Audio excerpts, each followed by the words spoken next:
ನಮಸ್ಕಾರ ವೀಕ್ಷಕರೇ, ಜನರ ಕೂಗು ನ್ಯೂಸ್ಗೆ ಸ್ವಾಗತ. ನಾನು ನಿಮ್ಮ ಶಂಕರ್ ಹೆಬ್ಬಾಳ್. ವಾರ್ತೆಗಳ ವಿವರ. ಕೃಷಿ ಭಾಗ್ಯ ಯೋಜನೆ ಕೃಷಿ ಹೊಂಡ ನಿರ್ಮಿಸಿಕೊಳ್ಳಲು ಅರ್ಜಿ ಆಹ್ವಾನ.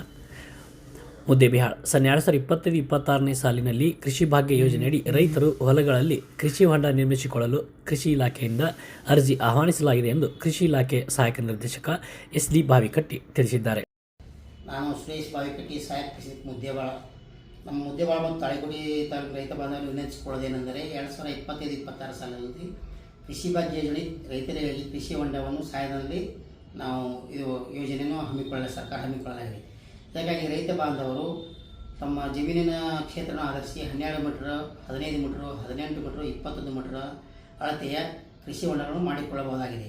ಇದರಲ್ಲಿ ಸಾಮಾನ್ಯ ರೈತರು ಶೇಕಡ 20%, SC ST ರೈತರು ಶೇಕಡ 10% ರೈತರ ವಂತಿಯನ್ನು ಕಟ್ಟಬೇಕಾಗಿದೆ.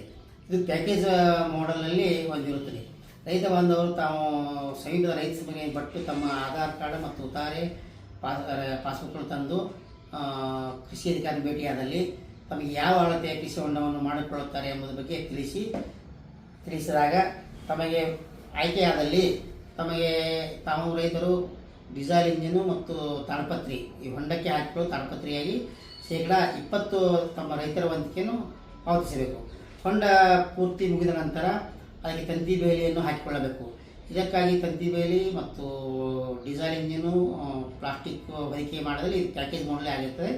ರೈತರು ಸಂದಿಗ್ಧ ಹಂತದಲ್ಲಿ ಈ ಹೊಂಡದಲ್ಲಿ ಸಂಗ್ರಹವಾದ ನೀರನ್ನು ತಮ್ಮ ಬೆಳೆಗಳಿಗೆ ಹಾಯಿಸಿ ತಮ್ಮ ಇಳುವರಿಯನ್ನು ಹೆಚ್ಚಿಸಿಕೊಳ್ಳಲು ಸರ್ಕಾರ ಒಂದು ಯೋಜನೆಯನ್ನು ಹೊರಹೊಮ್ಮಿಸಿದೆ.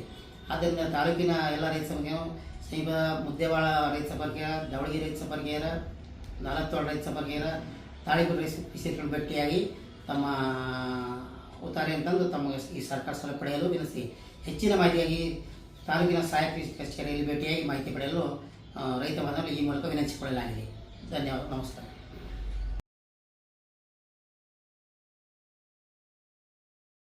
ಈ ಕುರಿತಂತೆ ವಿಡಿಯೋ ಹೇಳಿಕೆ ನೀಡಿರುವ ಅವರು ಮುದ್ದೇಬಿಹಾಳ, ನಾಲತ್ವಾಡ, ಡವಳಗಿ ಹಾಗೂ ತಾಳಿಕೋಟೆ ರೈತ ಸಂಪರ್ಕ ಕೇಂದ್ರಗಳನ್ನು ಸಂಪರ್ಕಿಸಿ ಈ ಕುರಿತಂತೆ ಮಾಹಿತಿ ಪಡೆದುಕೊಳ್ಳಬಹುದು ಎಂದು ಅವರು ಮಾಹಿತಿ ತಿಳಿಸಿದ್ದಾರೆ. ಇನ್ನಷ್ಟು ಸುದ್ದಿಗಾಗಿ ನೋಡ್ತಾ ಇರಿ ಜನರ ಕೂಗು ಯೂಟ್ಯೂಬ್ ಚಾನಲ್.